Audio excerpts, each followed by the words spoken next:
This is Python's Paradise, and this is your host, Greg Gilbert, aka the Python Hyena. And folks, we are on little two different times here. Well, right here, right now, it is midnight on May 9th.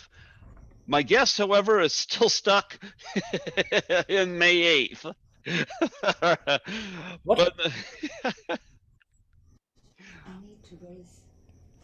Doesn't raise anything, it's fine. yeah, all's good. Yeah. Yep. So, yeah, 4 hour time difference. But you know what? I got my work in tonight, and I've been an essential worker all through this pandemic. But this brings me some enjoyment. I love doing the podcast. I'm happy to be able to do it on Zoom here, and yeah, I've done your number 43 this year, and this is your third time on, and we're seeing each other face to face here. How you doing, Paul? I'm doing just swell. I'm Yes. one very lucky guy, so I'm doing just swell. Yes, to those who will hear this, Mr. Paul Lynch, who's been here in Fredericton, New Brunswick, with Bo Derek shooting frozen assets. Tell me, what are your memories of Fredericton here? Because so many people don't even know where I am. They don't even know there's a time zone above New York.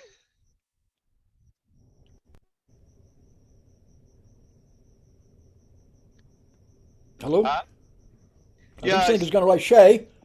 1 second, we just have to fix it. Shay! Shay! Stuff is coming up here. I don't know what's going on. what? Software update is trying to the authentic user. I don't know what this is all about. I mean, well, we were supposed to just connect, but this is all technology and it's all screwed up, and you can't have anything but tech Just a screwed up. minute, Jenna. Hang on. Oh, cancel. Just It is okay. Thank you. technology. Now we're back. Now we can do this, hopefully. Technology.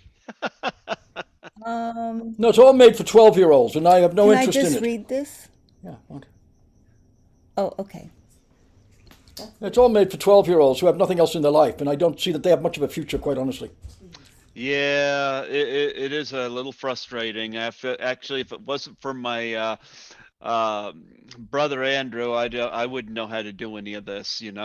So I'm really glad you got Shay there to help you out there with this. And I can still Well, yeah, she remember. doesn't. She's very good at setting it all up. This is her thing. She knows about this. I've never had any interest. The people I know who liked who read like magazines when they were growing up, like Mechanics Illustrated and things like that, they come and they really appreciate this stuff. And it can do great things in medicine, and it can do great things in film. But there are specialists in film who know what it can do, and I call on them. I'm certainly not about to get interested in it myself. And Mhm. they show up. And when I was doing Star Trek years ago, there was a terrific guy called Mike Cuda. And he like a lot of these people, he mostly worked on a computer, on a screen. So he Mhm. didn't really get out much. So I said to him, okay, you know where these. I'm shooting people reacting to ships landing. I said, you've seen the ships landing and how it works. So you're going to have to get the reactions from the people and tell them which way to look. So go up, check out your stock footage or whatever it is, and Mhm. come back down. And he did. And he stood in front of them, shaking like a leaf, because he'd never talked in front of people. And he did a great job of telling them which way to look. And now the ship is coming in. Now people are getting out. And on the when I actually by accident saw the making of special effects, it was quite. They did it on television. They had my sequencer, and this guy did a fabulous job. And it looked like there were a whole bunch of people waiting for a ship to land. But he did it so well, and he was going to put it together. He knew what he was doing. So I basically turned it over to him. And that's what I suggest anybody do about most of anything, because too many people believe that they can do everything themselves. And the answer to that is most of them go bankrupt. Yeah, I've I never hear been. you. Yeah, I hear you there. Yeah. No, I'm really But anyway, glad. you were talking about prom night. So go. Yeah, well, I have kind of backtracked there, and I remember you had made I talked about the time zone and the fact that we're an hour ahead of New York here. Most people don't know where New Brunswick, Canada is, and you, of course, shot Frozen Assets right here in Fredericton. I was just wondering, what is your biggest memory about working here in Fredericton doing that movie with Bo Derek? Well, I grew up in, luckily for me, the richest small town in Canada, in Oakville, Hmm. Ontario, outside of Toronto. And everybody there was like multimillionaires, but they built a Ford plant. And so now they had a whole section of new people coming into work in the Ford plant, and my dad was one of them. And I got to grow up in that great small town. Then my first movie was about life in small town Canada, because that's what I like, and that was what your city offered me. It's larger than a small city, but it's not a major metropolitan sort of existence. And it was great being there. I mean, I just had a wonderful time. I was in a wonderful hotel, and the people were extraordinary. And the cast I had was fabulous. Bo Derek was terrific and great locations. So it worked out. The producer was from Quebec, and we brought in some Quebec technicians to then work with local people to hopefully encourage them to get involved in film. And we hope they did that and that people would come back. And the weather was terrific. I can't think of anything negative to say. I think more people, I don't want to encourage more people to go to these places because then they'll come in and storm you and you'll never escape them. But if people had a brain, they would be there. Fredericton is a great place to shoot film. Well, last year was the 40th anniversary of Prom Night, and I know last year I was supposed to have you on. It didn't happen. I had done 30 interviews last year, and then the pandemic hit, and we went into lockdown. So But I haven't been in the station since March 18th of 2020, and even now I haven't been in there. I'm still a member, but I don't know when I'll be back in there. But I'm really loving this platform here. And I remember I called you to touch base with you, and I remember you predicted that at the time that you thought that the pandemic would be over by June last year, but unfortunately that didn't no, no, happen. no, no. I didn't think it was June last year. I said June this year. Oh, June this year. Yeah, I didn't think it would just, no, no, there was no way they were going to get rid of it since they didn't really deal with it until March. I thought it was going to be over by June of this year. And in fact, I it looks like it's headed that way. okay, I misheard you, Oh, no, that's all right. but I'm glad to have you on here. Look what I have here. Prom Night. Nice Blu-ray You right know something here. that's interesting is I was originally a graphic designer, and for me, that's one of the great. Forget the movie. That's one of the great posters of all time. I like So that. these clowns put out a book of horror movie posters, and they don't include it, and that has to be one of the classiest, most terrific posters of a horror film I have ever seen. The people who did it, I applaud them. They did a beautiful job. Yeah, I like the image of the woman and the knife there. The image of the woman and the knife almost looks like an icicle with the way she's dangling down there and it's gleaming. Yeah, I like that. And lots Everything. of I blood. mean, Yeah. it was from the beginning, from the moment I went to see a producer to pitch another horror film, right through to that, Hmm. it was just luck all the way. There wasn't a step missed. It was so perfect. And then on top of it, they decided North Star sold the rights, it was Simcom back then, to Sony, and Sony decided they would go make a follow up movie. Hmm. And as the luck continued, they made a really rotten follow up movie because they did it in a hotel, which is now where proms take place. I'll give you that. But they had all the lights on. And you go, well, this is just dumb. And it was. And that's where the luck kept coming because people keep coming back to the original only because they couldn't override it. The people who made it were dummies. They couldn't override the original to do something at least equal or better.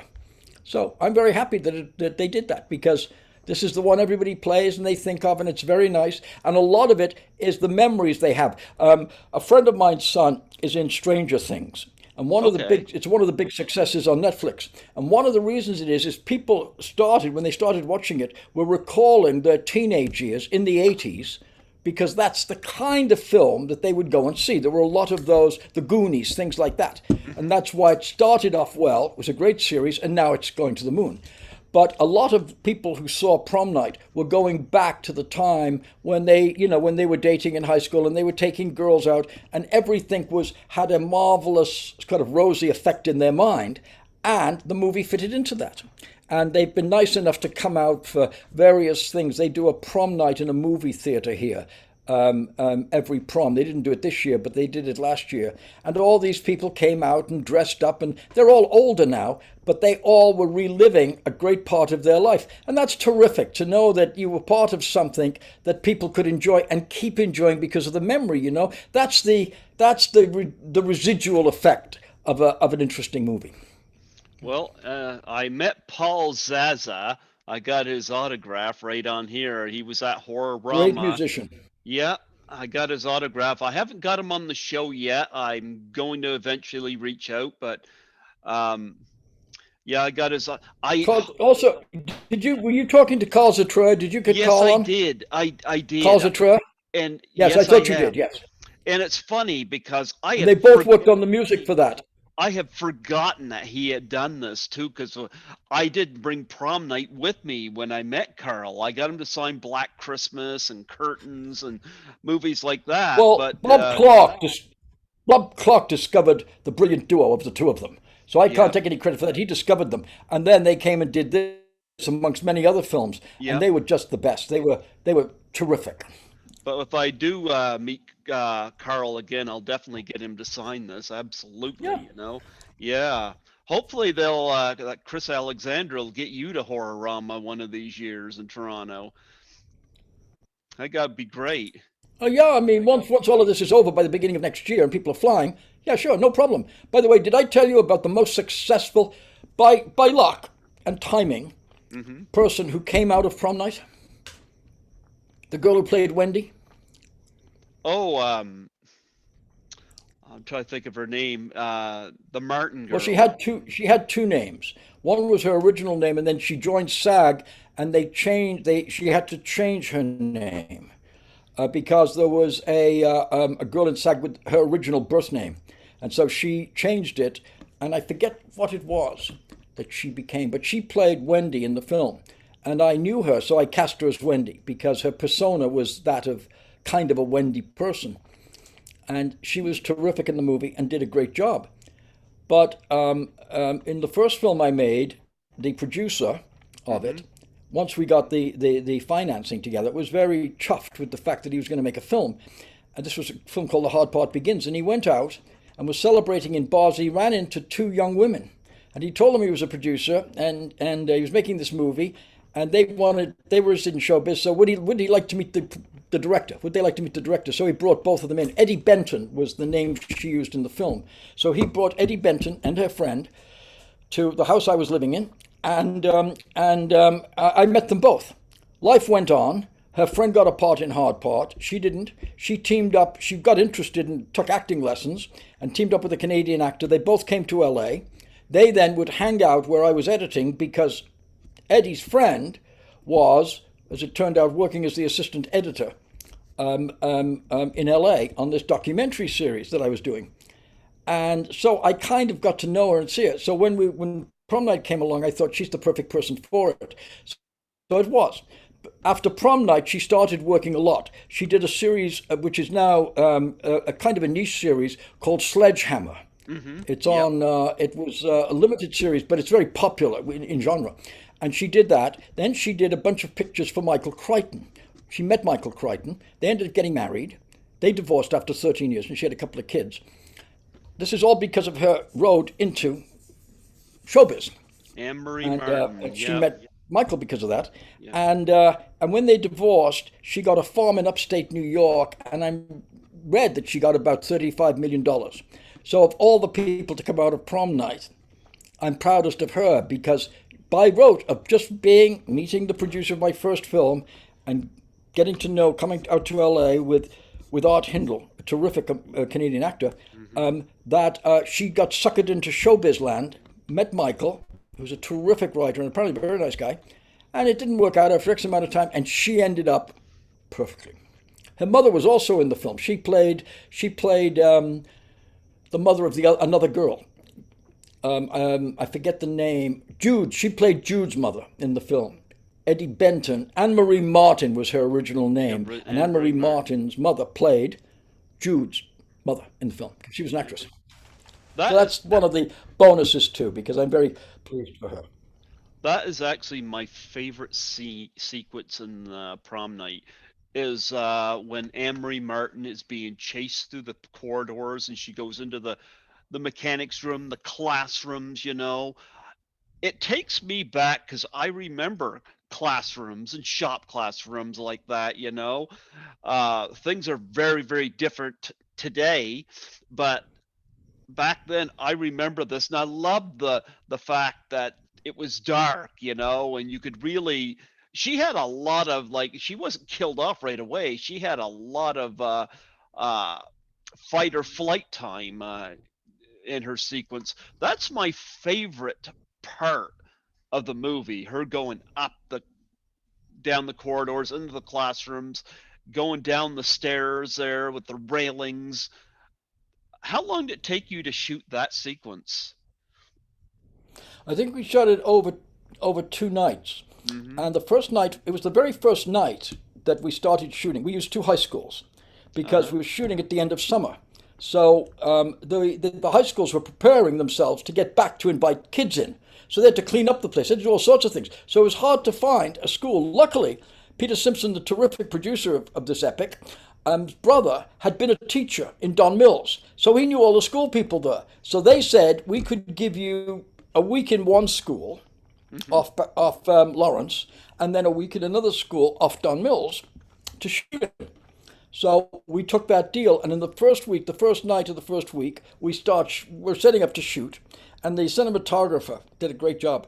Yeah. Came to me and said, Bob New was his name. He came to me and he said, "She's in a black dress." I said, "Yes." He said, "But we're in black corridors, so all you're going to see is two arms and a bit of a face. Mm-hmm. Put her in another dress." What? Where do we get a dress? They've set this up. So I called around. We all called around, and in the meantime, the costume people stitched together a vague looking red dress. It And looked if you great look on her. carefully, it's got nothing to do with the other red dresses because it was so dark. We got away with it, and they sort Yeah. of taped it onto her, and away she went. And we did the first half of the face with that red dress that night. Then we came back the next day with the proper red dress and finished it up. Yeah. And it was great. It was great fun. And also, I'd always remembered. I don't know why, but being in a high school, because I never finished high school. Uh, Bill Gray, one of the writers on it, said that it was my way of having my own prom because I never did have a prom. I left after grade 9. Enough for me. Well, who cares about school? But I do remember being in an empty school corridor, and the door being locked at the end of it with the chain. Uh-huh. And I thought, that's pretty terrifying if you can't get out. And then there was while this was coming together with Deanne Judson, who was the actual producer who introduced us to Peter Simpson, introduced me to Peter Simpson. While we were planning this, and she was out raising money in Canada with Peter, etc. There was a song on the radio I would hear all the time, a disco song called "Knock on Wood." And what knock on wood is, it has a piece in it where it slows down, and all you hear is knock, knock, knock, knock, knock, knock, knock. And every time I heard it, all I could visualize was this girl running through a corridor into a door which is locked, and then not knowing what to do and running into a closet. And that was the genesis for that scene. And I played it on a little tape recorder while I was shooting it. And then they took that kind of piece of music and redid it. Paul Zaza did his version of it for the film. Yeah. No, I love that sequence. I love the scenery altogether in this. The scenes where you shot the Emery Martin's corridor chase scene and the classroom and whatnot. What school was that? Was that that was That was a high school on Lawrence, hmm mixed in with the high school Don Mills High, I think it was on Don Mills okay. across from the shopping plaza there, where they mixed together. They still there? Part of it on Lawrence, the high school on Lawrence Avenue, west of Young, and Okay. the rest at Don Mills. Okay. Yeah, I'm starting to get more and more familiar with Toronto. I was so devastated I wasn't able to go last year because of the pandemic. I ended up working clean through it, but I know when I went there, and of course Lisa Langlois is a wonderful friend of mine. We went to all the class of 1984 locations, and watching a film like this, I'm like, so, I'm wondering how much has changed um, with the locations for prom night. I haven't kept up on that, so I don't know. But Well, as I said, today they would do it in a today they would do it in a hotel, hmm well, you know what? I did not see the remake of this. I had no interest. You know, and there's no I reason to. yeah, I have seen Hello Mary Lou Prom Night 2. I had the That's a pleasure. different that's a different movie. Yeah, That's Bruce's movie, and it takes place in the 50s. It has nothing to do. Basically, they put the title on it. That was all. yeah. I met Mary Lou is the title of that movie. yeah, I met Bruce at Horrorama last year, or not last year, the year before. Lisa and I met him at a pub and just had a little meal with him, and it was after the event. That was on Saturday night of the event. We just reminisced, and but I haven't seen the third or fourth prom night. Uh, I like this one here. It came out at the right time. I like the look of the film, and you can actually kind of say, actually, you could pretty much absolutely say that I Know What You Did Last Summer owes a lot to this movie. Well, they all owe a lot to each other. Yeah. What I had seen and terrified me hmm because it was so unusual. Even though I used to go to horror movies in Toronto, and there were the low budget ones from the southern film distributors like Don't Look in the Basement, Don't Answer the Door, etc. And then Wes Craven made one of the most amazing films, The Last House on the Left. hmm And then he followed it up with a group of people in the desert. And they have established right off the top that the hill people eat people for meals and eat babies for dessert. And Hills so Have I'm Eyes. Yep. watching this film, The Hills Have Eyes, Yep. in a theater in Toronto. It was a theater in a hotel in the basement, right around 6 o'clock, just after work had finished. And when the scene comes up where the hill people break in to the trailer, because all these people are in a trailer out in the woods, and the trailer breaks down, the Winnebago. When the hill people break into the Winnebago and take the baby, every woman in the audience walked out. And I thought, it takes a lot to get people to leave a movie, and this did it. That was Wes Craven. He was a brilliant writer director of all sorts of things, including television. But those are the movies I saw. But the one that terrified me the most was The Hills Have Eyes, not The Hills Have Eyes, The Texas Chainsaw Massacre. Oh yeah, I've Because I was sitting interviewed there with four not knowing what people. to expect, and it was an onslaught of. It's like it's what in its day it was like what the comic book movies are now. It was in your face from beginning to end, from movie and sound, and you couldn't kind of escape it. And I thought, there might be something in this for a movie. Now I went off and made another movie about wrestlers, which was a typical film I wanted to make. But then after that, I started thinking about it and thought, well, I will try to come up with one of these horror films. And that I looked at an idea and took it to the people who did Halloween, because back then, Halloween was nothing. Today it would be massive. It would be unbelievable. But nobody cared back then. It was just another kind of American International picture knockoff that made a few bucks. The studios, nobody cared about it. They weren't like, wow, look at what this has done, to the point that Jamie Lee begged to come and audition for us. And I'm going, Jamie Lee Curtis, she's the star. And Peter Simpson and I had agreed going in that we'd make it with a television name, one of the girls off the Brady Bunch who'd grown up. And that's what we were aiming for. And Peter said, no, we'll go after that girl from the Brady Bunch. I agree with you. I said, no, Jamie Lee. Jamie, he said, yeah, so what? I said, she did Halloween. Yeah, I'd made a few bucks. Nobody was like saying, no, it's like through the roof. So she came over. We talked to her. She was terrific.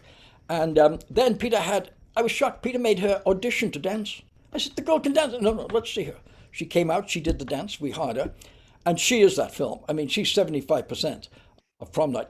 At one point, we were doing an interview. Sorry, at one point, I was shooting. I was off doing an interview for Prom Night somewhere. And Jamie Lee was running lines with Leslie Nielsen and some other actors in a classroom. And I finished the interview, and I'm walking back to the set. And Leslie Nielsen steps out, and he says, Jesus, for a 19-year-old. That Jamie's a brilliant girl. She's rewritten the scene, still the same scene, but it's so much better.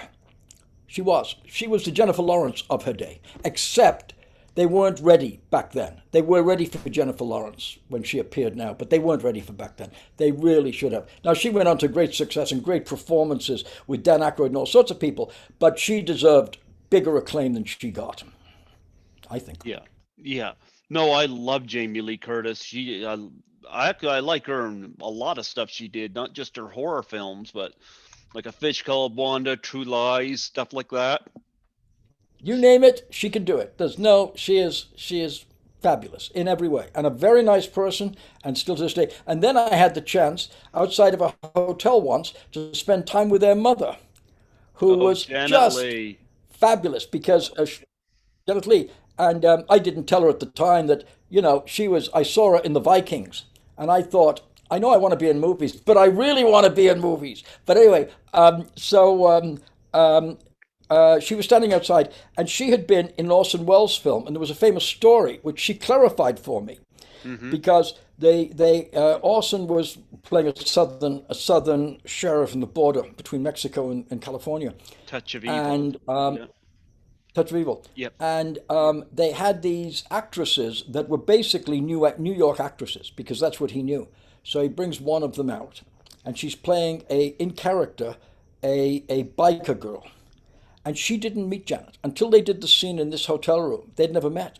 And Janet was a suburban nice girl. She had grown up with the American apple pie family. So in walks this girl, even in the rehearsal, didn't do much. Said her lines and went through it, so she thinks no wrong. Then they're shooting and they say action, and she comes in with their knife. And Janet said, I was terrified because I thought maybe coming from New York or something, she'd gone over the edge, she was doing drugs or something. She was so into it, and I think she's acting, but I don't know what to do. So she said, that's where the story that I was freaking out because I thought she was real. I knew she wasn't like a real biker woman, but she said, it was pretty strange the way she came on and did it. And the scene is great because of that.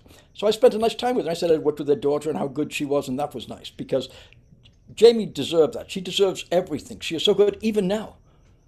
Now, I mean, because she's gotten older, once you turn now, I think 35 in America, if you're a woman, you're going to play 90-year-olds or something. It's terrible. She deserves great parts. I think she'll get them. My favorite actress working right now is Emma Stone. I'll watch her in anything. She's very good. Jennifer Lawrence is amazing beyond belief. I mean, she is, as I said, the depending on how you look at it, the star of the day. She did a movie with a brilliant director who's got a strange mind called Mother. Did you ever see Mother? Yeah, I didn't like it. Well, forget the movie. The last 20 minutes of that movie are insane. It's like it was put together by somebody on a lot of drugs in a mental hospital. But you can't tear yourself away because she has the capacity to make you believe that it's real. And that is, like Jamie, unbelievable. I mean, even she couldn't tell you where it comes from or what happens. But when you see her ripping the heart out of Genevieve Badan, I think the is it the Spanish actress? When you see her rumbling around her body and taking out the heart, and you don't doubt for a minute that she's doing it and that it's what she would do, you know there's something afoot there that is mind-boggling. That was Jamie. And I can't think of anybody else really that in that age range now that really grabs one the same way. There's nobody. It's a rarity. It's a rare quality. I mean, yes, Jamie had two parents. One, the wonderful actress Janet, and the other movie star, her father, Tony. But still, it came from somewhere. It didn't come from just those two people. That talent and that ability. It's a unique thing, and that's what bothers me is people forget this. They're always saying, well, these actors and actresses, particularly the brilliant ones, are so weird. They're so wacky, like Brando. Many you can name. They wouldn't be brilliant if they weren't. You can't have one without the other. If you want that kind of brilliance on the screen, and I've worked with enough actors now, I've worked with a lot of really good, nice actors that you can have lunch with. The great actors, the truly great ones, the ones that when you say print, this is about 95% of them, you go, wow, you never want to see again. because they are odd. But that's why they're brilliant. And that's all you're looking for. And the way they're brilliant is by making fiction real, completely unequivocally real. And that's what you get in the best movies. After you were done Prom Night, were you offered Prom Night 2? Or was that not even considered? Yeah, Peter talked to me about it. He wanted to do a fifties horror film, and we talked about it. And it wasn't something I was raging to do because by the time it had been picked up by Avco Embassy, they were talking to Bill and I about doing another film, and Hmm. so we had pitched them Humongous because they Uh-huh. they came to us, and Bob Remy, who ran it, um, gave us the development money to do it, and I forget exactly how that happened, except we were asked to do something for them. So we pitched it, and I thought they might consider doing it with Peter, but Peter wasn't interested because what Peter really wanted to do was a different kind of film that he had called, it was a girl's name, and I can't think off the top of my head the name of it. And it was about a rock and roll singer and a girl on tour. And Peter had been in the music business before he got in the film business. So that's what he was looking into doing, and I wasn't all that interested. It was Melanie was the title of the picture. Not a bad picture, but wasn't really Okay. interested in me. And so he was trying to set that up. So I went off with Bill and we did the one for, and it was very good, Humongous, Hmm. for Avco Embassy. But as we're finishing it up, Avco Embassy is bought by Norman Lear's company. Norman Hmm. Lear is now so wealthy. He's got a partner, Alan Horn, who's a brilliant guy, by the way. He now runs Disney. Hmm. And they put together a new version of Abco. And it wasn't to do horror films or to do direct to video or anything like that. And one of the first ones they did was Rob Reiner's rock and roll movie, the one with the rock and roll group on Oh, the this is road, the Spinal famous Tap. satire, Spinal Tap. That's what they wanted to do. But they were saddled with a few movies that they didn't have any interest in and didn't really want their name on. And that one of those was Humongous. And so they dumped it. It did play in theaters. It played in Chicago and New York and Toronto. I think LA too. But they didn't have any interest in it. They wanted to get rid of it and move on to Spinal Tap and whatever else they wanted to make in that mode. They didn't really want to do those kind of pictures. So it was dumped. And it was sad because it was a pretty good movie too. Good horror Humongous, movie. Humongous just got not too long ago released on Blu-ray transfer. Did you? Oh, I think they release almost everything on Blu-ray transfer. So somebody did send me a copy of it, and the quality of it's like they did the one you're looking at. Hmm. It's like it has no bearing to the print I timed. When I timed the print in 1979, I thought this looks fabulous. It was nothing compared to the one you've got in your hand. It looks like it was shot yesterday at MGM in 1940 with three-strip Technicolor. It looks fabulous. The look is, it even stunned me. I wasn't planning on watching it. I've seen it a few times, but I couldn't turn myself away thinking, how did they do this? It is a Oh yeah. fabulous, with technology, what they can do now. And the people put it out in Europe a year ago said, if you think that's good, wait till you see the one we've got. But I can't play it because it's PAL. But I mean, that's technology. They can take anything as long as the negative is solid. And Bob knew the cinematographer gave them a solid negative. Then it's great to see it. It's great to see that they can do that kind of thing. And they did that with Humongous too. So it's kind of nice Yes. to have your work shown the way you originally envisioned it. Well, what do you think now? Now, well, last year it was the 40th anniversary. 41 years now, Prom Night.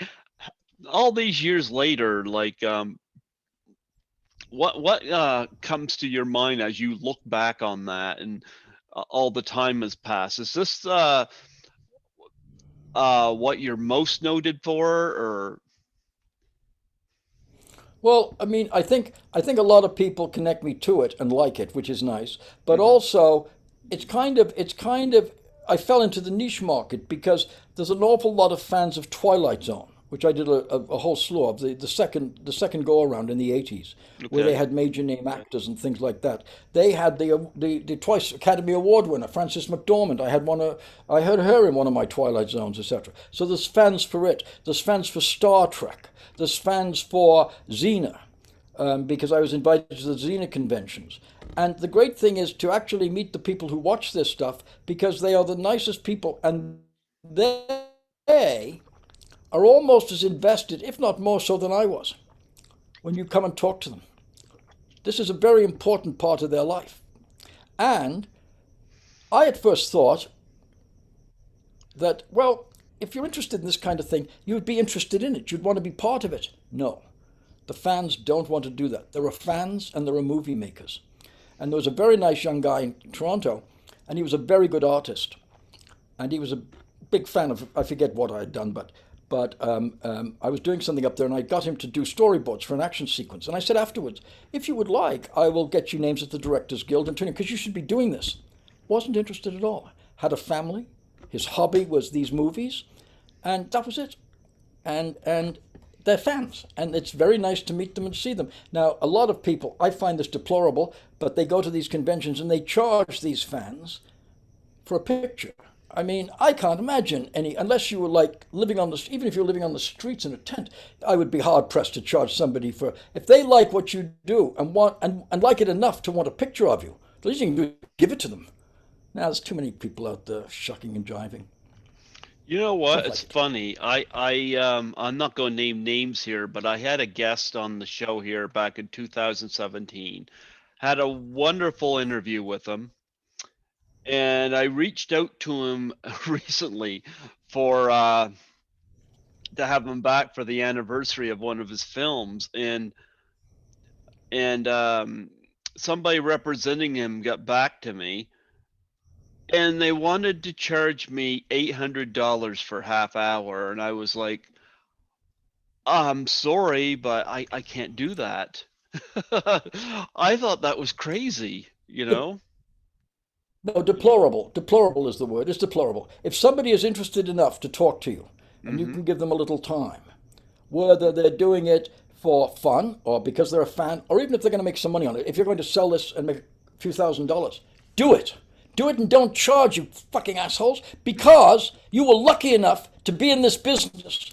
And when you work, you get paid because you make a product that makes money for the people who are investing with you, whether it's TV or film. They pay you well, they treat you well, and you are lucky enough to be in this business, to have got the shot, to put your foot in between the door and get through it, and then lucky enough to keep working in it. To charge those kind of fans who are responsible for watching, I'm just shocked. I'm just personally shocked that you would do that. I just don't get it. I've been to several conventions just because they're interesting. I'd go to the Star Trek convention, which was very nice because a lot of the guys would go there. But here were people signing autographs and charging people for it. And it wasn't like these people needed money. I mean, is greed everywhere? Is that what we've gotten into? Is we just a society of greedy people and nothing else counts? It seems to me that way. It seems that Yes. all people want in life, their fantasy, is to sit on Puffy Combs' boat and drink champagne. It's appalling. That's not what life is all about. And also, none of that is viable anyway, because if you are not happy with yourself and what you do, then it's meaningless. And I Yeah. got the chance to, when I was a kid, to tend to watch movies every Saturday and say, I'd like to do that. And the door was opened and they gave me a chance. Well, I'm guilty that I can't repay more of it. And also somebody said you really should appreciate the breaks and the things you've got. Well, I think that just makes sense. That's just common sense. If you did get some, a lot of people aren't lucky enough to get some breaks. They just aren't. They try very hard and life doesn't go their way. If you have had those breaks, then try and pay it back. Pay it forward, I think is the word. Yeah. Well, my channel here is not monetized, so I don't make money off this. I do this because I enjoy it, you know? Like I spent this evening, I work as a cleaner and I was cleaning, and one thing that got me through the evening was I'm going to talk to Paul Lynch about Prom Night when I get back to the apartment. And that always keeps me going. I enjoy doing stuff like this and But I reminiscing don't and understand whatnot. why other people wouldn't be quite happy to talk to you. I Yeah. mean, I mean, I mean, if people actually think they're somebody because they're in a business that is built on hype and publicity, then they're mentally ill. What I do, what you do, is all the same. We all do Hmm. something and we're paid for it. It's called a Yep. job. I chose this one because it seemed to me interesting that I would sit in a theatre and watch these colourful images with wonderful actors, Janet Leigh, and think I could know those people. But it was a job. and it still is. And I've always had a job. No more than that. The fact that people like it is a plus, and the fact that people would publicize me because it would help publicize the end result is also fine. But that's all it is. It's no more than that. And there's no magic to it. Nothing changes in your life as people, I think, hope it would, whether you live in Bel Air or whether you live in a trailer. Sam Peckinpah did a big chunk of his life. Anyway. I have an autographed picture somewhere here of Janet Leigh. I've got a bag that's got autographed pictures. I got an autograph of Janet Leigh. I didn't have the pleasure of meeting her though, but it was Well, through. because I don't think in commercial terms. Even though I've always said I'm not an artist in any way, I'm a commercial artist because I was a commercial artist and designer. I designed magazines and things like that, and I'm quite proud of them. But I've never had really a monetary interest in things. I always knew enough that if you did a good job, people would pay you. Hmm. Never had any question about that, and that's a fact. If you go in and say, I'll work for whatever you've got, within 3 months, if you do a very good job for them, you'll get a raise. Always. And they'll pay you more. That's the way the life works. So I was never really much interested in money or anything like that. I just wanted to enjoy myself and tell stories or design things. And I got the luck, I got the break to do that. And I realize now how incredibly lucky I am and what a great ride it's been. With The almost th no negative experiences at all. Yeah. Are the theaters open where you are? Because I've been going back to the movies since last July here in Fredericton. How is things where you are right now, pandemic wise? I think Fredericton is the only place where they've never heard the word pandemic. There must be one person there who thinks they've got no. No, there's no theaters here. No, no, because people indoors it can be easily spread. I think they're right about outdoors now. I don't think it's going to be spread much outdoors unless you're in a packed crowd. But indoors has always been that question. So no, they've been opening slowly, and then come the 15th of June, I think you're going to see them all open. But again, it's a big turnaround because what stepped in to fill the gap is streaming, and now you're going to get immense amount of streaming product, which is going to cut people, particularly older people, off from going to the movies. And the kind of movies that you see in theaters, they won't be like in the old days. You won't get, let us say, a compelling drama in a theater. That'll go to streaming because they don't have the movies. What used to drive just compelling dramas? The Verdict, for instance, was movie stars. Paul Newman was a movie star. He would agree to do it, and you would get a great human drama. A little bit of a thriller, but mostly a human drama. They don't have a Paul Newman today. Most of the stars that are stars are over 50 or close to 50 years old. All the young guys. Think about it. I mean, Leonardo's almost 50, well, Hmm. at least late 40s. Um, um, they're all like Robert Downey's almost 60. Probably the best of the lot. Robert Downey's a brilliant young actor. Hmm. But where are the young guys? Where are the 20, 30-year-olds? Where are these stars? They're all doing comic book movies, so you don't really know how good they are or not. And that's what you'll get in theaters, comic book movies. And family films, going to be great and huge. And then some horror films. Because the horror really only works really well in a theater. When one of the newspapers, one of the cynical guys, I thought this was funny, one of the cynical guys on the newspaper in New York, on the New York Daily News, didn't review the movie Prom Night. He reviewed the crowd. Oh. He talked about people having boom boxes in the audience and all of those things. And I think everybody's, entitled to their opinion. There's a lot of movies that I particularly don't like, but I understand why people do. And a lot of them are a different tempo for me. However, I grew up with a very intense kind of energy. There's movies that tend to be much slower going, much more thoughtful. Not necessarily for me. So there's something for everybody out there, as it should be. And if people want to review the audience, so much for it. I didn't mind. I just was entertaining. What do you remember if you about attending the premiere of Prom Night or when you first like saw it with an audience? Um, well, there wasn't really a premiere the way they had them in Hollywood. Mm-hmm. It did open in Toronto, Mm-hmm. and the only thing I remember is that because the distributors were not film people. They, at least I'll say the plus is that that eventually the distributors did become film people. They knew and cared about movies. Back then, it was a product. It didn't matter what it was. And they parceled Prom Night with a 30-minute documentary about something like fishing in Newfoundland. NFB documentary, which was tedious to say the least. It was never meant to be in a movie theater, but somebody saw it and put it on the bill with Prom Night. And I couldn't wait to get to it. I thought, how is the audience still staying here? That's all I remember about it opening.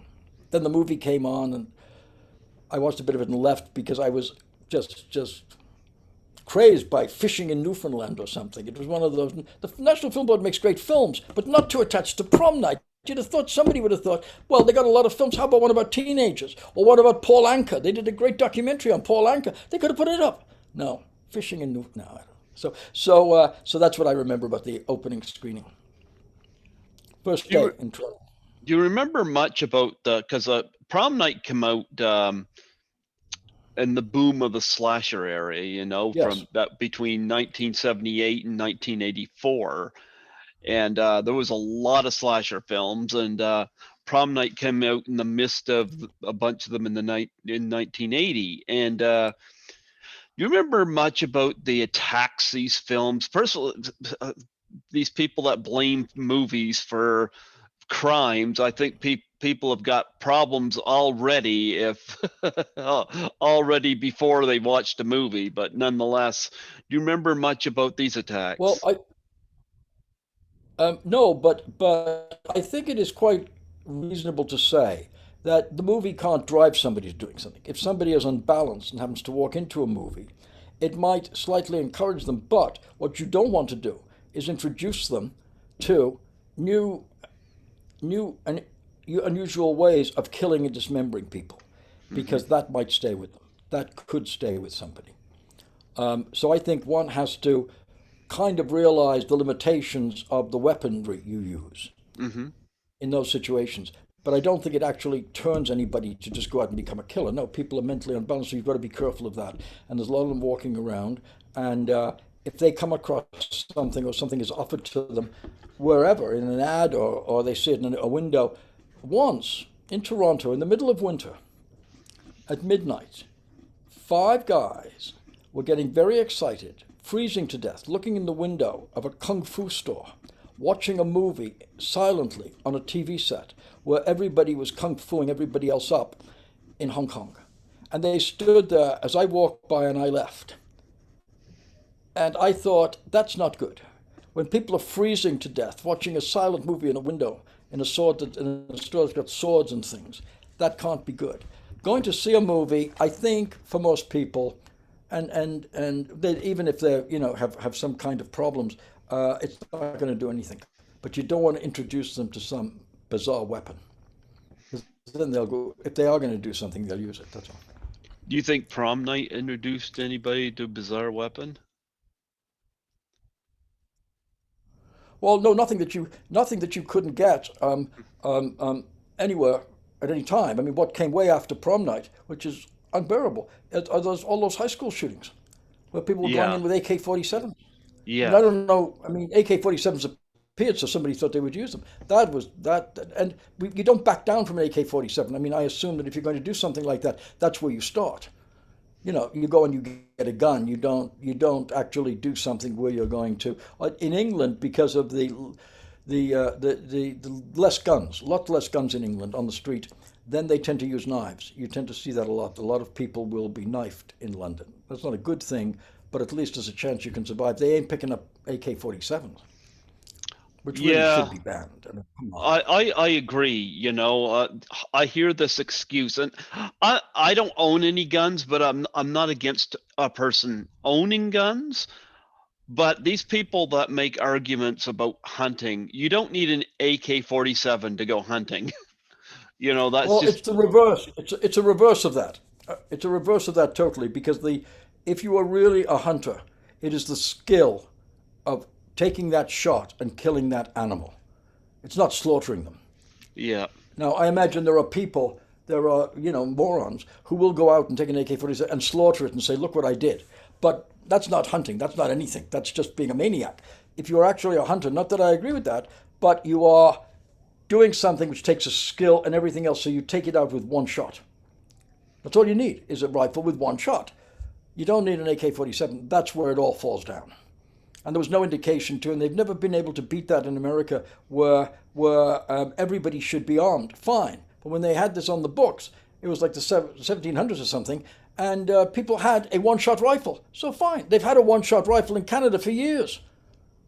All the time. No, it's not been no problem. People have one-shot rifles to shoot animals that come by or what have you, or, a bullet. That's how they were back in the 1700s. So where all of a sudden is it acceptable to have an AK-47?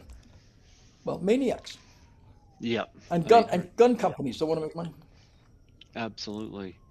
One thing, steering in a different direction, I got to bring this up. I was so happy to put you in touch with the fellows at Blood Opera, the band Blood Opera.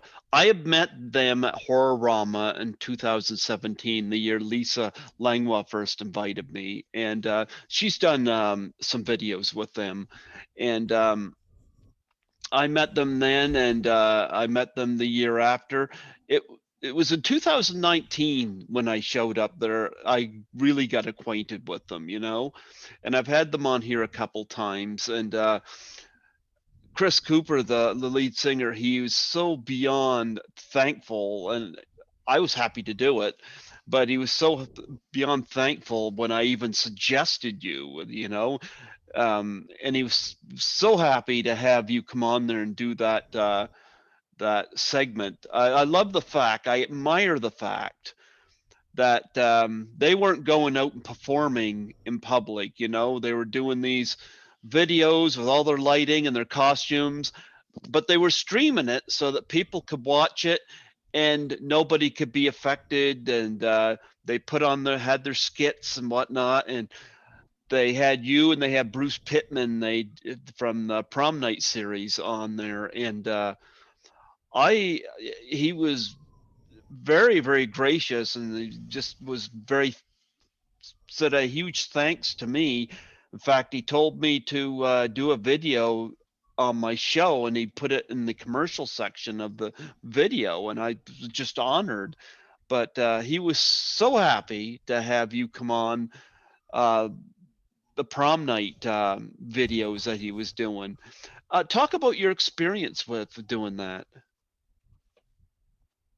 Well, first of all, I got to figure this out.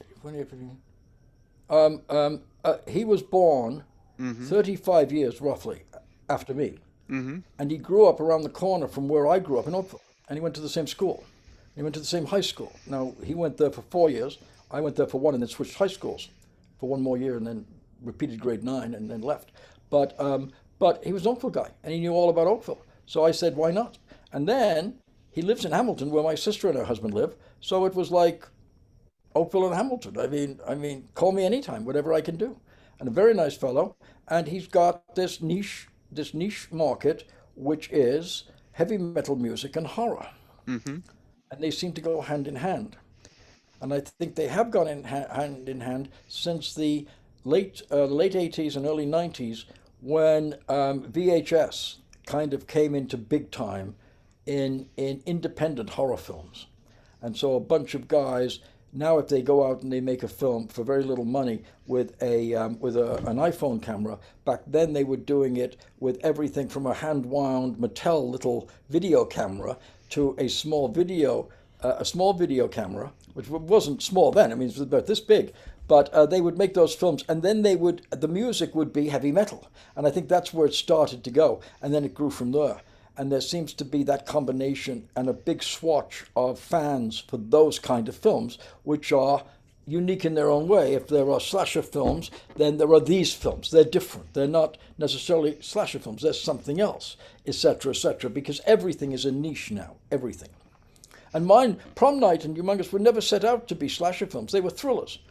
I was impressed by thrillers, charade, things like that. I just wanted to up the ante a little bit, because remember, by the time Charade was made with Audrey Hepburn, it was made in 1961, And I 63. didn't get around to it till the 70s. And by the time I got around to doing, quote, a slasher film, it's because I had seen other, quote, sort of slasher films. But, but The Hills Have Eyes was a thriller in every way. It had blood and all of that in it. So I never considered it a slasher film. I just considered it a head-on thriller. You know, that was all. Yeah. Then people said it fitted the slasher, but they grew after that. I mean, they took, if what I started was minor slasher, they just finally ended up with bloodbath slasher. Yeah. There was there was a title I used to float around in my head for a while, which I always like never did anything with, but kind of adds everything together. Bloodbath at the House of Death. Okay. That's where they kind of ended up. That's what would happen in the end. Mm-hmm. Those were the kind of films that were the ultimate slasher films. Yeah.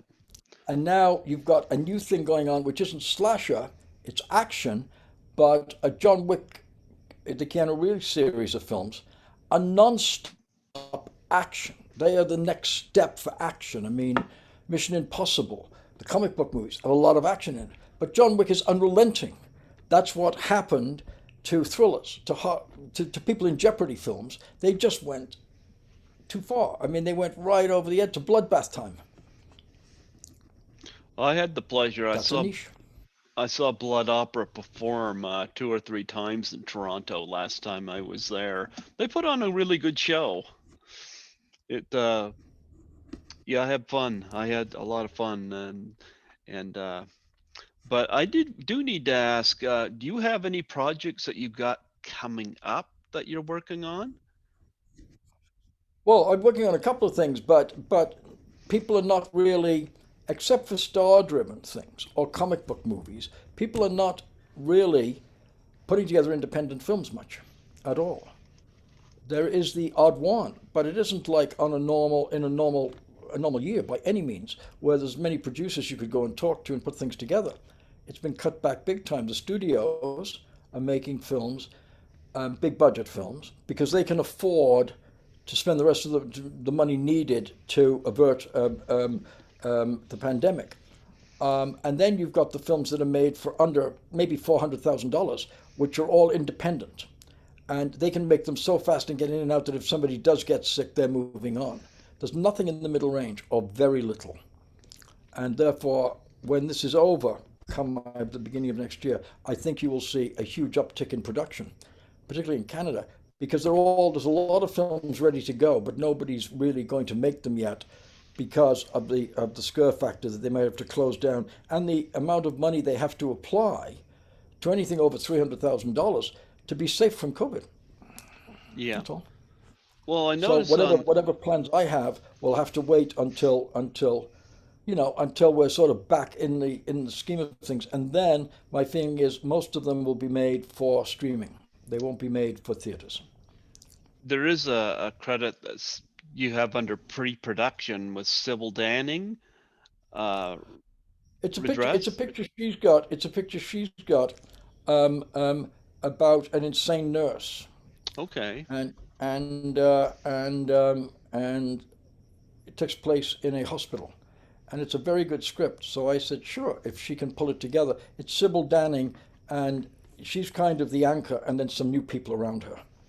And so I said, sure. But again, it's being put together, but it's been stymied by this because there just isn't even with Zoom and what have you. It's hard to pull the trigger on something in the world we're in because nobody knows. And as soon as like they say in California, by the 15th of June, they'll pretty well open everything up. Well, I'm crossing my fingers that's the case because as soon as you get that message, you also get a message like that came out that there's other strands of it. So maybe another strand could be at work, etc. None of that's good until this is put away, until they say it's behind you, which I'm hoping will be by the end of June. Then nothing much is going to happen. Then once that happens at the end of June, then by October people will be back doing things. Toronto Film Festival will be up and running, things like that.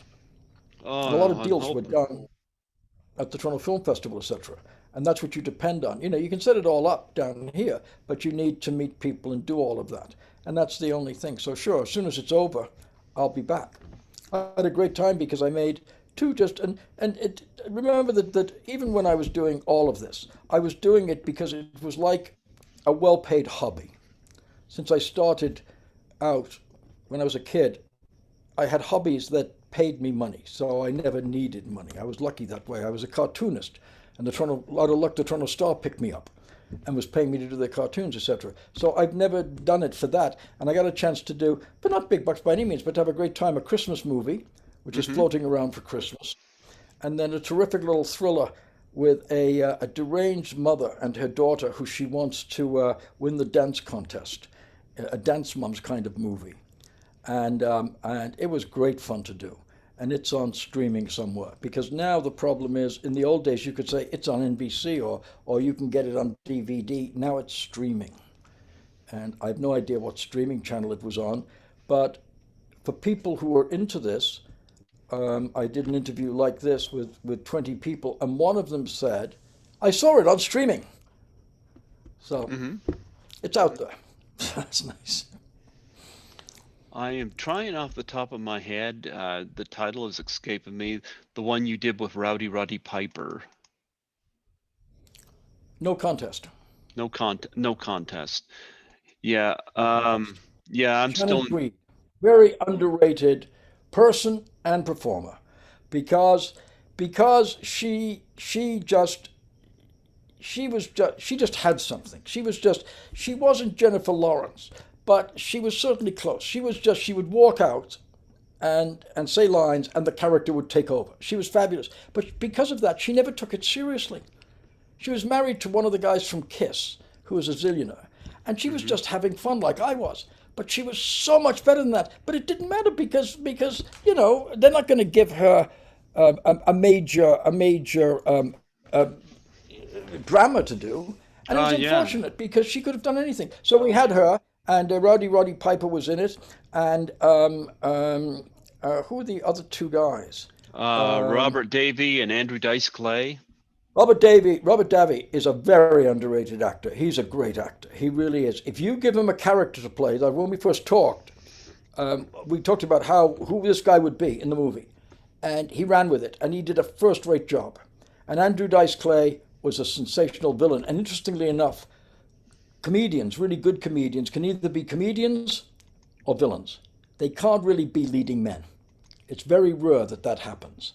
It's happening a little more now, strangely enough, but in the past it seemed that way, and he was a great villain. And it was great fun to do. It's another one of those things where I would go home of a night thinking, and they pay me? I mean, quite honestly, I know I'm seeming a little optimistic here, a little over the top, but really, I mean, it was great fun to make that movie. And people seem to like it. Absolutely. Yeah, I'm still in touch with Roddy's daughter, Ariel. I had her on here again this year, and Lovely I guy, another underrated actor. I don't know why, because he was a wrestler. All wrestling yeah. is acting. I did a film about wrestling, and for me, it was real wrestling. It was local. These troops would go town to town, and they would all get on a bus, and they'd have different kinds of things, and it was entertainment. And they wouldn't even try to be real. I mean, if you sat in the front row, you could see that nobody got hurt, and they'd throw chairs around and do all this. It was entertainment for small town America, and it was great fun. And mine was about the people who were doing it, and the problems they had when they were competing against other groups, because it could get nasty. It was their own little mafia, if you will. Now it's blown up to the degree that it makes no sense. I mean, it's all a theatrical performance. None of this is even close to real. It's all just people playing characters. Oh, And Roddy today was that. And so that's where wrestling's his bad acting now. touched on. Hmm? Wrestling today is horrible. It's horrible. But I do like it back. I just couldn't. I was watching a few years ago, maybe 5 years ago, and they said this is the biggest crowd they've ever had for wrestling. Ever. The rafters are filled, and they showed this building where every seat was sold out. There was the wrestlers in the middle of it. So I'm thinking, this has got to be like Florida or Georgia or somewhere. Nope, it was the Air Canada Centre in Toronto. Yeah, I don't I know. mean, 35 years earlier, there were a few ragtag people going to see them in arenas around Ontario and around America. And suddenly it just boomed. But that's where he got his acting experience from, doing those parts, and he just happened to be excellent at it, and he was terrific and a very nice guy. And he said that he passed on too young. Very Yeah, sad. he did. I felt so bad when he passed away. I was always a big Roddy Piper fan. Oh yeah, no, and he did with the original director of he did a great film with the original director of Halloween Yep. about They live. aliens. They They live. live. It was Yep. terrific. And Yep. a very nice guy. And again, you get to meet these people along the way of all stripes, you know. And I did 45 episodes of Top Cops, where I got to work with 45 different cops across America and Canada. And that's where you learn about police and everything by just talking to them. You know, I got to make some wonderful films for Top Cops, all based on true stories, because you cannot do better than a true story. You will never see a film that's created by somebody, no matter how good the writer is, that equals a true story put on film. And these were all true stories. And got to work with all those interesting cops, some great ones, some few from LA that I stayed in touch with. But you know, just great stuff, just great fun. It was How did you a great time. able to go from Prom Night to Humongous, you know? Because even though they're both in the horror genre, they're both pretty different as well. How did you leap from Prom Night to Humongous? Well, I mean, one was suburban and one was out in the woods. Mm-hmm. But other than that, there was no consideration for me because it always starts with the people. It always starts with the characters. Mm-hmm. There was a bunch of kids in high school and something happened Mm-hmm. and I had an idea for it.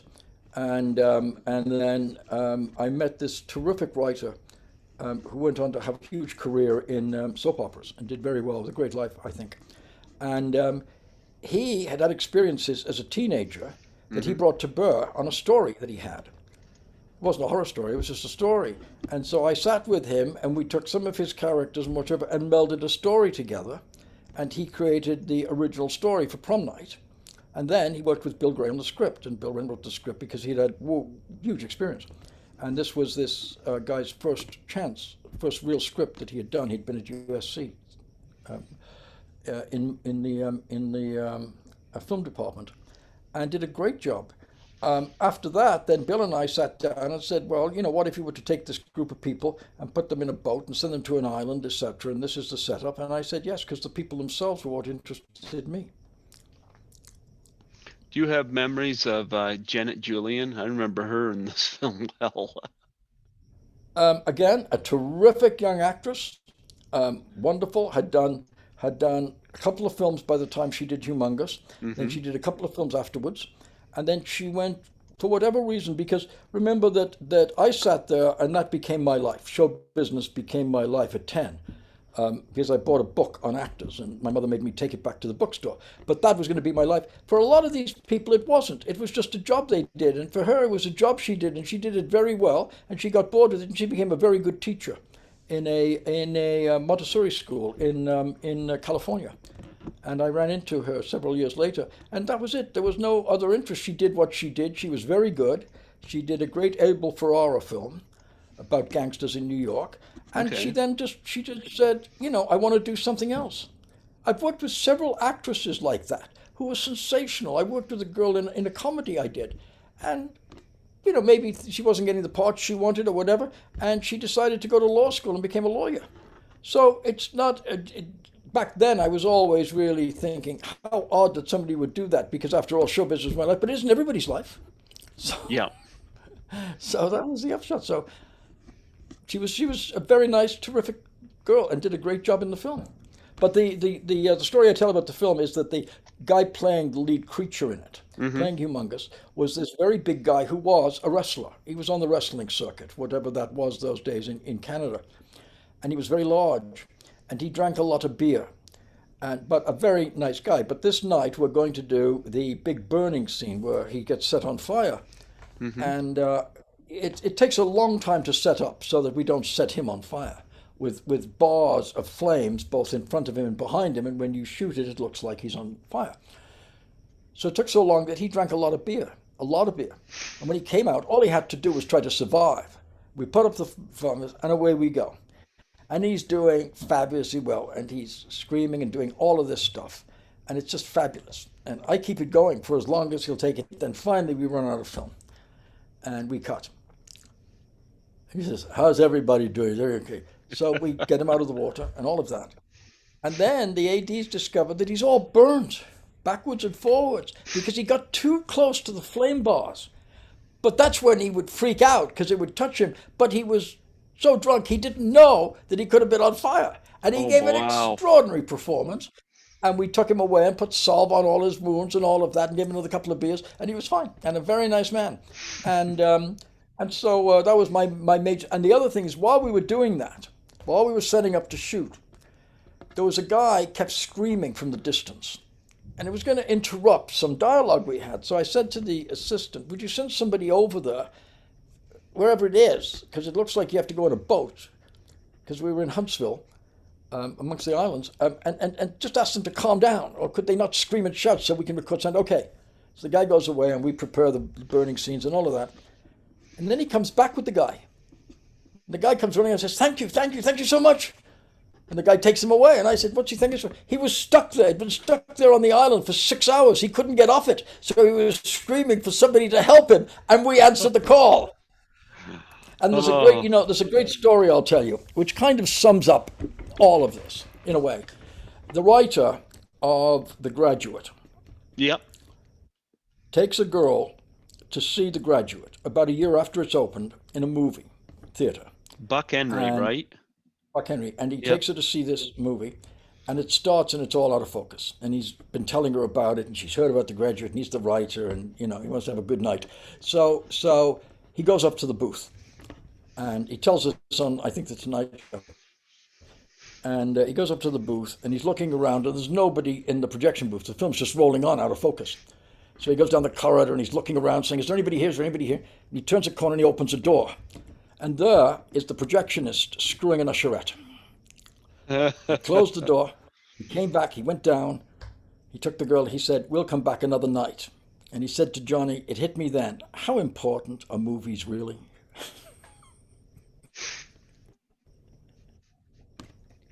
That was a great line. That is But funny. um,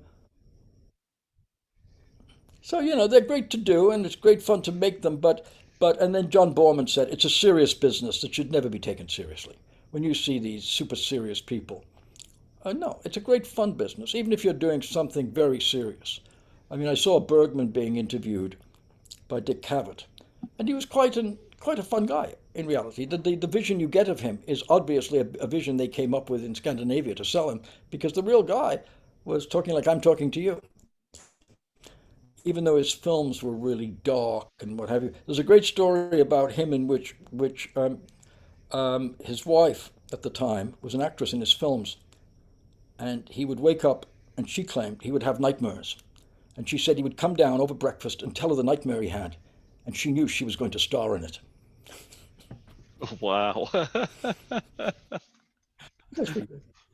I know I'll be the Yeah. lead in that one. But he was a nice guy. He was just a fun guy. So that's the way it should be treated for everybody concerned. Even if you're doing, sadistic horror, you want to be able to do it with a bit of a tongue in cheek. You think you'll ever get to do another film back here in Fredericton again? Well, I don't know. Have they been there? Have they since we were there? Have there been many films in Fredericton? I don't know what the You problem know was. I don't what? know why you didn't have a lot of films in there. I mean, this came out of Montreal, and they came there, and they had a co-deal between Quebec and New Brunswick. So I don't know what happened. I'm really kind of disappointed in the film situation here in New Brunswick because, you know, I expected more to be happening, and what has been happening, a lot of it is local and from my vantage point not being seen. And I remember when Frozen Assets was being filmed here, there was the newspaper, there was pictures of Bo Derek, and that was a big thing. It's hard for us to get anybody here now, and it's Well, something frustrating. went wrong because they had a guy who represented the town, Mm-hmm. and he worked with he represented the town, and however that New Brunswick, and there was the guy, the producer from Quebec, and they all got along. And I thought they were going to see a lot more production go in there. There wasn't anything that was anything but like making a picture in Hollywood. I mean, the everything. I don't understand what happened.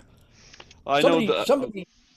one of Corey Haim's very last movies was shot here, American Sunset, and I did like that. Um, When was but I that though? don't. What year was that? Vaguely. Um, 2009 or 2010 or something like that, Yeah, somewhere yeah. in What there. what happened in the last 10 years? I mean, why isn't I mean, they shoot endlessly in Toronto. They shoot endlessly in Vancouver. They shoot in Alberta now. Why not? What's missing? They could get people there. I mean, it's an airline. It's an airline flight from Toronto. It's no big deal. There's Yep. nothing done terribly wrong here, and it's a great business. They're probably going to leave Georgia now and go to other states like not what is it? Not New. I don't say New Brunswick because I'm talking about it, but states across America are offering deals that Louisiana and Georgia would offer. I don't understand why you guys don't pop up and say, look, you can do it here.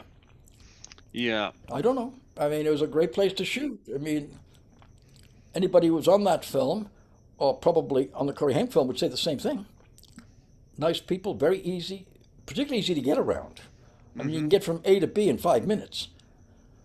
So Yeah. if you happen to be late for a call, you're right there. I mean, there's things like that which you can't say that about, Toronto or LA or such. I mean, so I don't know. I think it takes somebody. Maybe you should investigate talking to the people in government there and see if you can do something. See if you can, get out and hustle for them.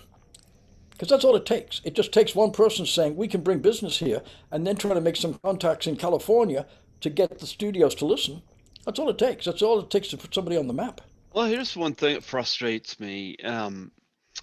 I have got my name on some movies right now that I went on Indiegogo and helped on either co-produce or whatnot. And one of them was a Right. film called 13 Fanboy, which is all shot. It's in the can.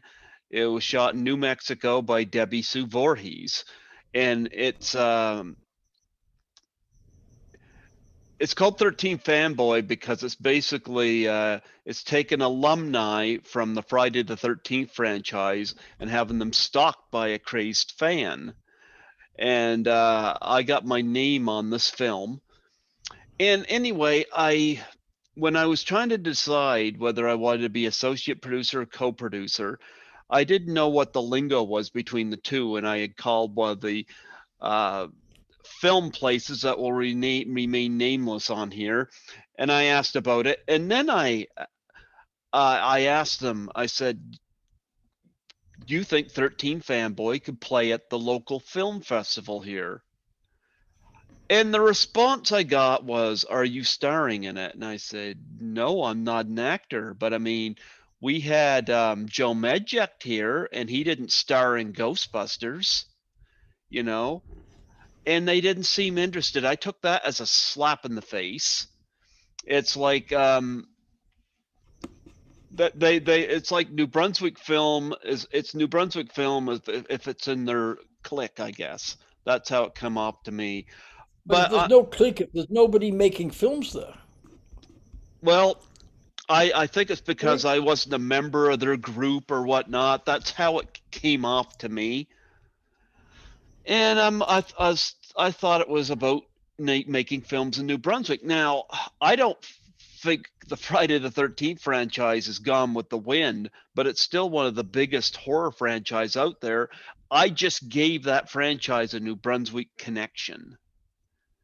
And I felt like they thumbed their nose at me, and that's how it came across to me. So I was like, But okay, it isn't thumbing your nose at you. It's thumbing your nose at the whole industry, which could deliver a fair amount of money to New Brunswick if they got serious. It has proven it can do that. Norman yeah, Jewison said, this is one of the key things. People would comment about all the carpetbaggers that came to Canada once yep, they had this great system in place where the government would contribute so much money to films. And the Americans came up to, in effect, get the money. But that was back in the 70s. And Jewison said in the early 90s that, people could like the films or hate them. They could be trash, they could be art, they could be, like Porky's, hugely successful. It didn't matter because it put Canada on the map. And the Hmm. residual effect was people started businesses. They came to Canada. They wanted to see Canada. The same thing happened with Australia when they had an industry. And it took Canada from a byline in the LA Times in the early 70s saying Toronto, Ontario, Canada, to by the time 2010 came around, it was Toronto. And it brought an immense amount of business, not only the film business, but all sorts of businesses. When they did the X Files in Vancouver, I was doing a Disney series out there, and there was Hmm. the line producer was from Toronto. He'd worked in Toronto, and I knew him. And he said that the show was so successful that a guy came from Germany with his wife to see where the locations were. They had a locations tour. It's like going to the back lot at Universal. They toured them all the locations for the X Files. And he and his wife enjoyed it so much, they opened a division of their company there. And it was doing well. And he was very pleased. Forget that the series was a massive hit. He was very pleased that things like that happened. Well, that's the residual effect. That's what Jewison was talking about. And you cannot, no matter how much Canada spent, millions, get the kind of publicity for Quebec that Keanu Reeves got one night when one of the talk show hosts, I forget who it was, on late night talk show said to him, "And where would you go if you were going anywhere in the world, Keanu?" "Montreal." I mean, you can't buy that. And we've got singers. We started with like Anne Murray and Gordon Lightfoot, amongst others. And we've got singers and we've got actors covering the industry who are massive successes who go out and promote Canada. That's what it was all about in the end. It was put Canada on the map, and they did. And along the way, some people were entertained, whether it was from Prom Night or Porky's or something more serious. Uh, Bob Clark did a terrific Sherlock Holmes movie with Christopher Plummer, David Cronenberg films. It was all Canada.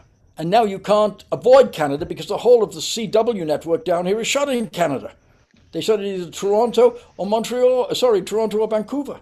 And the rest are shooting in Montreal. So the fact that New Brunswick is missing out makes no sense to me. I think I know. you should have a talk with whoever the representative is for your area in the political headquarters or something, because it makes no sense. How's Halifax doing? Are they getting work?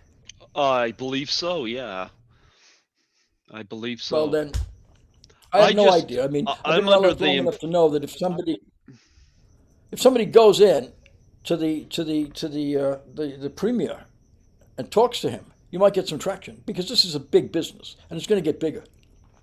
And Yep. there's all those still Canadian deals which work for everybody. Nobody, the government doesn't lose a penny on their tax incentives for film because they get it back through the massive amount of people working in Canada. Absolutely. Now, Absolutely. in French Canada, it's always been different. They have their own niche business and they created their own version of life because it was Quebec. It's separate from the rest of Canada. And so they got a lot of publicity for Quebec. I'll give them that. Simply when they did Valerie way back when, in the 70s, when Cinepix did Valerie, and it was the first sort of softcore porn in Canada. Immediately, Montreal went on the map. Immediately, and it's built from them with a lot of terrific directors. Villeneuve is down here, and he does big blockbuster movies. It's all contributed to Canada, which was when I was growing up and still is, even though it's changed, a great country. And probably, I'm not quite sure what goes on in the Scandinavian countries, but it could be the best country in the world. As far as countries go, it's got its problems, but as far as countries go, and it certainly was when I was growing up, and it is now. And a lot of that is because of the entertainment business and the music business bringing people to Canada, right? Oh yeah, I'm proud of Canada. Here's a question I have. Justin Bieber, for God's sake, was found outside a venue in Stratford and is now one of the biggest things ever. I mean, the other guy, Sean, the other young guy, Sean something, is from Canada. I mean, I these people always go on and they talk about it. I always liked Avril Lavigne. Avril Lavigne, you name Yep. it. Uh, uh, Morissette, Morissette, she's got Morissette, a show on Broadway Shania from Ottawa. Twain.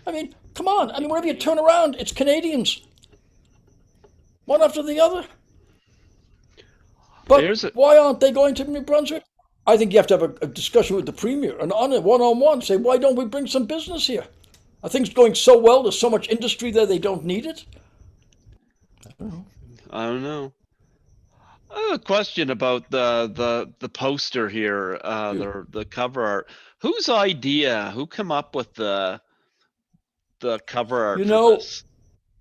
I apologize to them, and I don't know because it was done by Avco Embassy, and Okay. it was done by people who worked for Avco Embassy and did posters for them. But in that case, it was their talent and luck striking to match it because I've got it here in a room, and I Actually, I can see was it and behind you. set out to be. Yeah, no, there's a little one, Yeah. the I set out to be a graphic designer, and Hmm. I couldn't have wished a better cover for that film than they did as a graphic designer. So it was Yeah. one of those things that from the beginning it all worked. It's great, you know. You got the Jamie Lee Curtis and Leslie Nielsen's names up there, and you got Prom Night in nice red lettering. But I love the fact the knife is like going up almost between the two words. You got the image of the It's every woman. every rule, Yeah. every rule of advertising and graphic design is in that poster. And what we didn't bank on, I mean, I knew that Jamie Lee was a big success from Halloween, Hmm. and she was going to deliver an audience. But we didn't bank on Leslie Nielsen doing The Naked Gun, Well, he did and it Airplane the came out same almost year. exactly the same time. Airplane And came exactly, out. Yeah. and and it made him a star.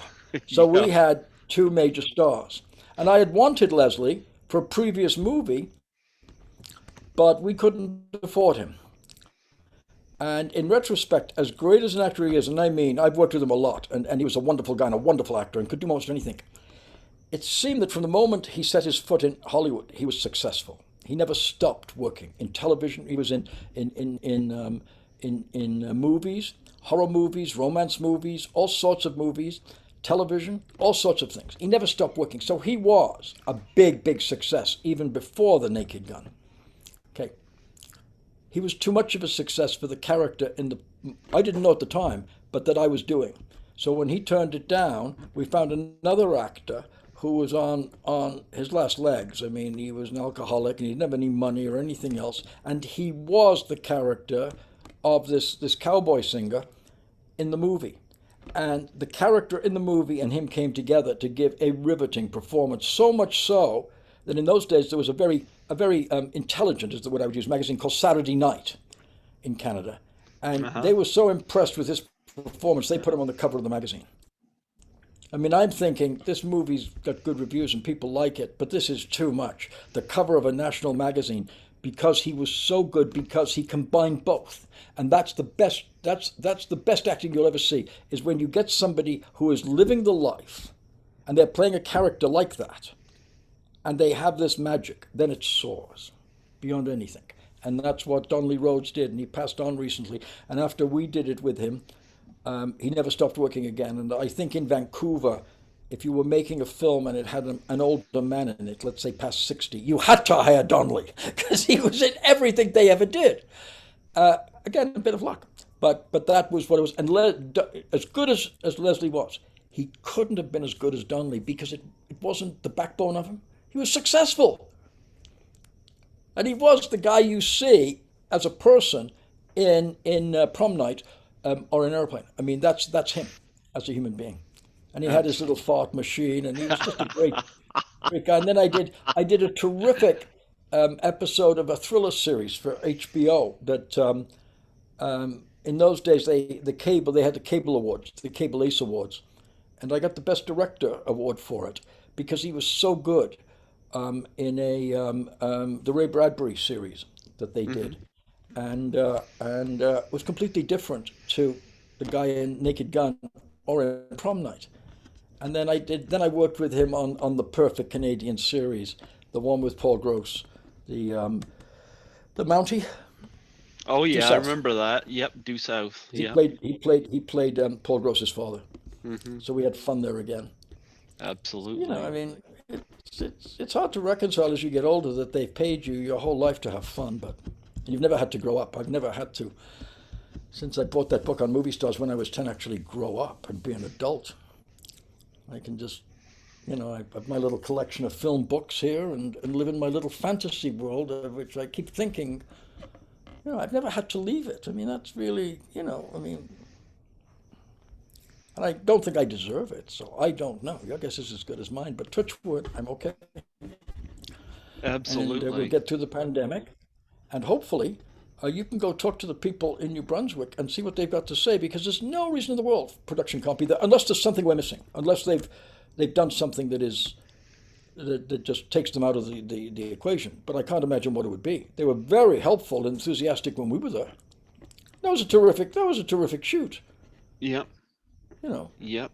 beginning of just the end of '99, I think, beginning of 2000, and again, Wayne Rogers was terrific in it, and he was, besides being a terrific actor, was a brilliant financier and was very helpful to my investments while we were making the movie.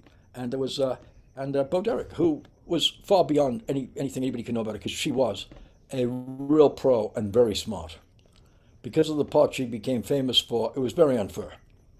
It was she was really good. She was really smart and really good and a very nice person. And she had remembered, she'd come back. It had only been like less than a year since John Derek passed on.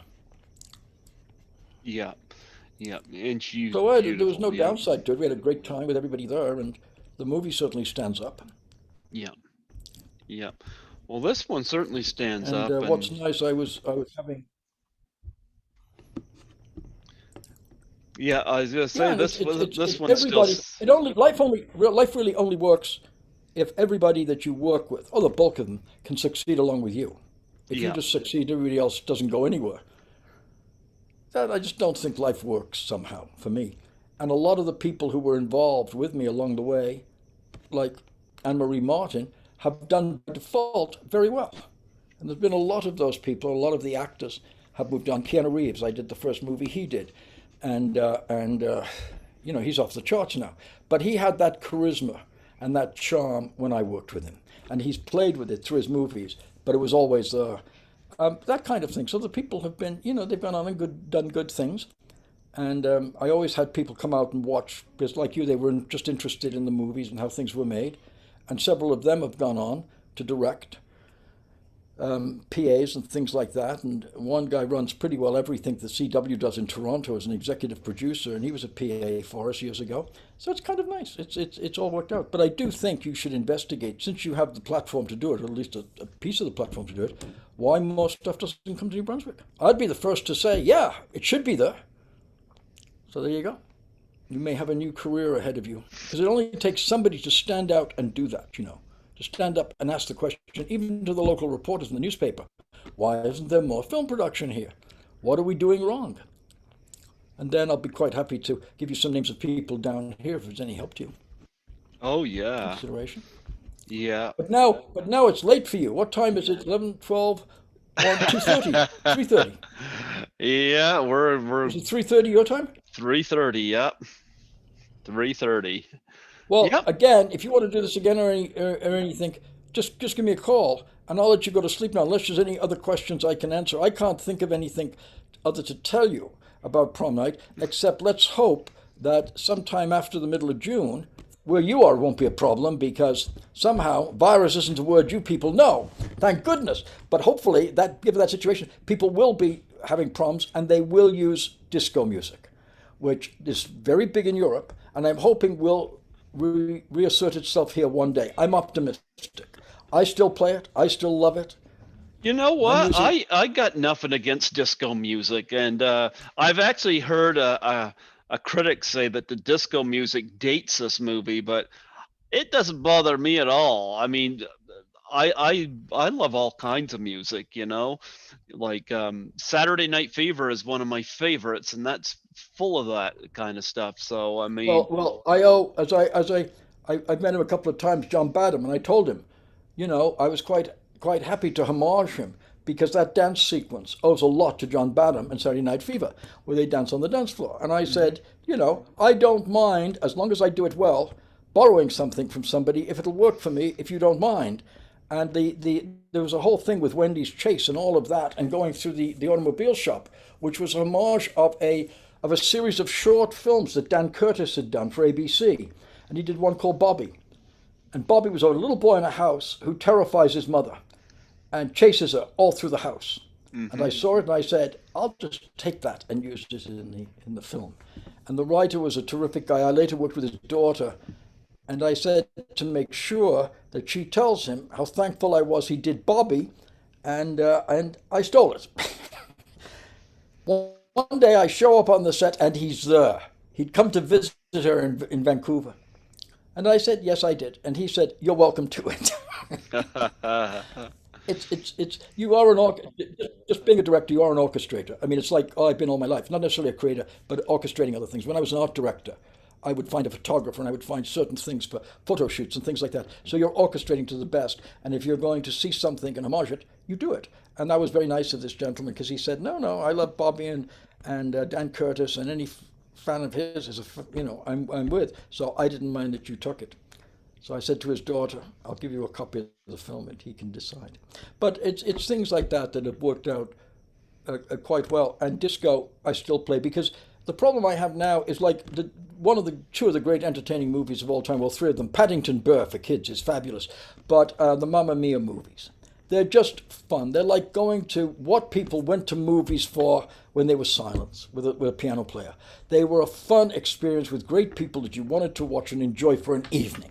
Nothing major, you can't discuss it, you just have a great evening out. And the music was fabulous. And you got reintroduced to ABBA. Impressive and dark and all of that. And if I want to feel good of a morning, first of all, to anybody who wants to be in show business, and I mean this, get up of a morning and play There's No Business by Show Business, like show business, while you sit in the shower or the bathtub. You have to, otherwise you shouldn't be in the business, because it drives you on. It's a great song. Ethel Merman does a fabulous job of it. It makes you feel good. You want to go out there, you want to do something. It's as Roy Scheider said in that Bob Fosse movie. It's showtime. Go with it. Enjoy it. It's a special, unique business. Go with it. Enjoy it, but at least play it right, And the music today, I don't know. I mean, I've got Jerry Lee Lewis or the Beatles or what have you, and disco fulfills that thing. It was like Flashdance, the same thing. Yep. You hear it and you feel good. You feel good about yourself. So it's good for the world to feel good. I don't know, but that's why I was in that movie. Absolutely. So now go to bed and get some sleep and call me. It's great to talk to you. Like I said, you seemed bigger on the phone, but old joke, old vaudeville joke. Well, you know what? It's always great talking to you. We gotta say a special thanks to Cheryl for getting us connected here. I know she had to help you. Shay, come in here for a second. Yeah. Come in quickly. Yeah, we got to say. Quickly. Stick your head and say hi. Just say hi. This is Cheryl. She's responsible for all of this. Without her, you wouldn't be seeing me or anything else. So hi, this is Cheryl. I just wanted to say thank you. Oh, you're welcome. You come in and you rescued when Totally. it was needed.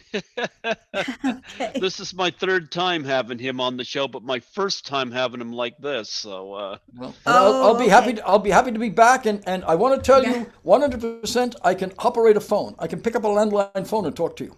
I'm very good at that. The rest, not so. well, I was Take care of yourself. Get some sleep. And if you want to do it again, just call me. Now we know how it works. We're all set up, and as long as Shay's here, I'm okay. Well, God bless you, and thank you so Good night. much for your time. Absolutely. Bye-bye. Anytime. Bye-bye. Bye-bye. Bye. Bye-bye. Bye-bye. Bye. Bye.